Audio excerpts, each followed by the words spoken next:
नमस्कार, मैं हूं अमित सिंह और आप देख रहे हैं फर्स्ट बिहार झारखंड। देखिए, पूर्णिया के रंगभूमि मैदान में तहरीके बेदारी कॉन्फ्रेंस का भव्य आयोजन किया गया और इस देखिए कार्यक्रम में जो है काफ़ी संख्या में यानी लगभग 20,000 से ज़्यादा मुस्लिम समुदाय के लोग शामिल हुए।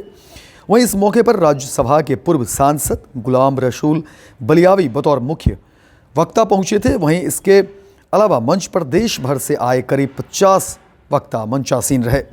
कार्यक्रम के सूत्रधार मुफ्ती जुबैर ने बताया कि मुस्लिम समुदाय के पैगंबर हज़रत मोहम्मद पर आए दिन अभद्र टिप्पणियां की जाती रही है, जिसे लेकर सरकार से सख्त कानून बनाए जाने की मांग कर रहे हैं। वहीं इसी मौके पर पूर्णिया के रंगभूमि मैदान में आज टिहरी के बिदरी कॉन्फ्रेंस का आयोजन किया गया। इस कॉन्फ्रेंस का मकसद यह भी है कि मुस्लिम समुदाय पर आए दिन हो रहे अत्याचार के खिलाफ सरकार से कड़ी कार्रवाई की मांग की जा रही है।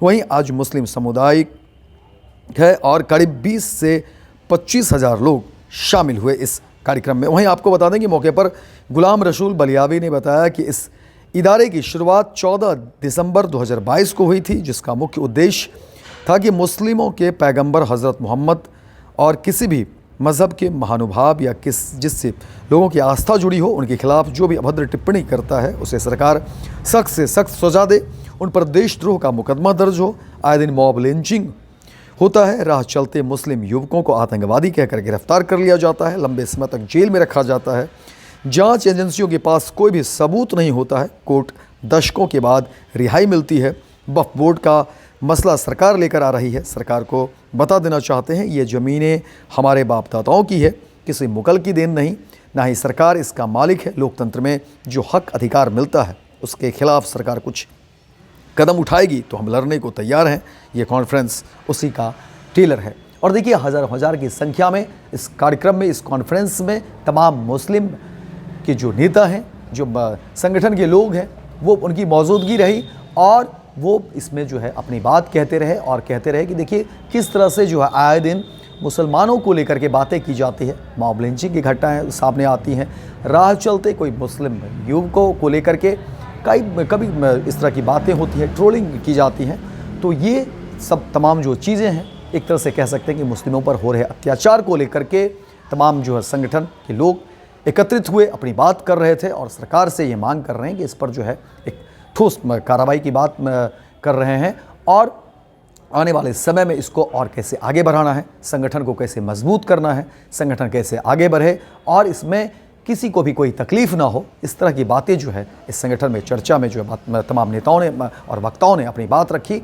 और देखिए कि इस कॉन्फ्रेंस में जो है लगभग 20,000 से ज़्यादा मुस्लिम जो लोग हैं उनकी जो है उपस्थिति रही और मंचासीन में जो मुस्लिम नेता थे, मुस्लिम वक्ता थे, वो लगभग देश भर से जो है सो बाहर से सामने आए थे और सबकी जो है सो यही कोशिश थी और कहना चाह रहे थे कि देखिए आए दिन जिस तरह की घटनाएं हो रही हैं, जो वारदात जो बातें सामने आती है, उसी को लेकर के तमाम जो मीटिंग हुई है, जो कॉन्फ्रेंस हुआ है, उसमें इन सब चीज़ों को रखा गया। अब आगे भी इस पर जो है सो चर्चा होगी, कॉन्फ्रेंस होगा और उसमें तमाम मुस्लिम के जो नेता हैं, वक्ता हैं, अपनी बात रखेंगे और इसको और जो है आगे दिशा में ले जाएंगे, ताकि जिस तरह की अत्याचार की बातें सामने आती हैं, मॉब लिंचिंग की घटनाएं सामने आती हैं, ट्रोलिंग की बातें सामने आती हैं, इस तरह की घटनाएं जो है आगे ना हो, इसी को लेकर के ये बैठकें थी, ये कॉन्फ्रेंस था और ये कॉन्फ्रेंस आगे भी होगा और तमाम जो वक्ता थे उसमें उन्होंने अपनी बात जो है। इदारे शरिया तहरीक बेदारी 14 दिसंबर 2022 से चल रही। इसका एजेंडा है कि आका करीम सल्लल्लाहु अलैहि वसल्लम के साथ साथ किसी भी मज़हब के महान भाव और जिनमें लोगों की आस्था हो, किसी के भी धर्म के मजहबी रहनुमा के खिलाफ अगर कोई गुस्ताखी या अभद्र टिप्पणी करता है तो उस पर देशद्रोह का मुकदमा होना चाहिए। नंबर 2, मॉब लिंचिंग आम हो गई। ट्रेनों में देखकर टोपी दाढ़ी मारा गया और अदालत में बैठे जजेस मारने वाले को पागल डिक्लेयर कर दिया। आखिर वो पुलिस में बहाल कैसे हुआ अगर पागल था तो? इस पर क्यों नहीं जांच हुई? क्या पागलों के हाथ में राइफल दे देगी हुकूमत?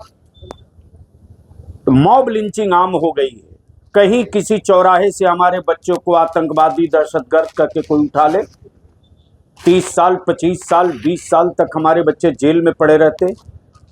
ANI, IB, ये जितनी जांच एजेंसियां हैं, एक सबूत नहीं दे पाती कि हमारा बच्चा कौम मुस्लिम का कौन सा बेटा देशद्रोही गतिविधि में शामिल था।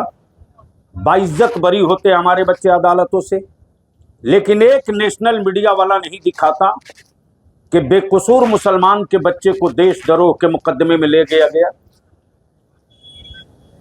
तो अबेदारे शरिया ने महसूस किया अब भी आपके औकाफ का मसला है, जमीनें मेरे बाप दादा की है, मुगलों की दी हुई खैरात नहीं है, हुकूमतों की दी हुई भीख मेरी मस्जिदों की जमीन दरगाहों की और औकाफ की मिल्कियत नहीं है। मिल्कियत मेरी है, मालिक वक्फ बोर्ड नहीं है। मिल्कियत मुसलमानों की है, मालिक हुकूमत नहीं है। इसलिए भारत के संविधान और आइन के तहत जो हमको मजहबी, मिली, सामाजिक, शैक्षणिक, आर्थिक आज़ादी है, इसमें अगर हुकूमत कहीं से भी हाथ डालेगी तो इदारे शरिया आखिरी सांस तक संघर्ष करेगा। उसका एक टेलर है आज रंगभूमि मैदान में, यहाँ से प्रस्ताव पेश किया जाएगा। हुकूमत गौर करे, हम गुजारिश करेंगे, ये तनहा बलियाबी की गुजारिश नहीं है, ये हजारों हजार के जन सैलाब की फरियाद है। मान ले, अच्छी बात है, नहीं मानेगी तो संघर्ष हमारा जारी रहेगा।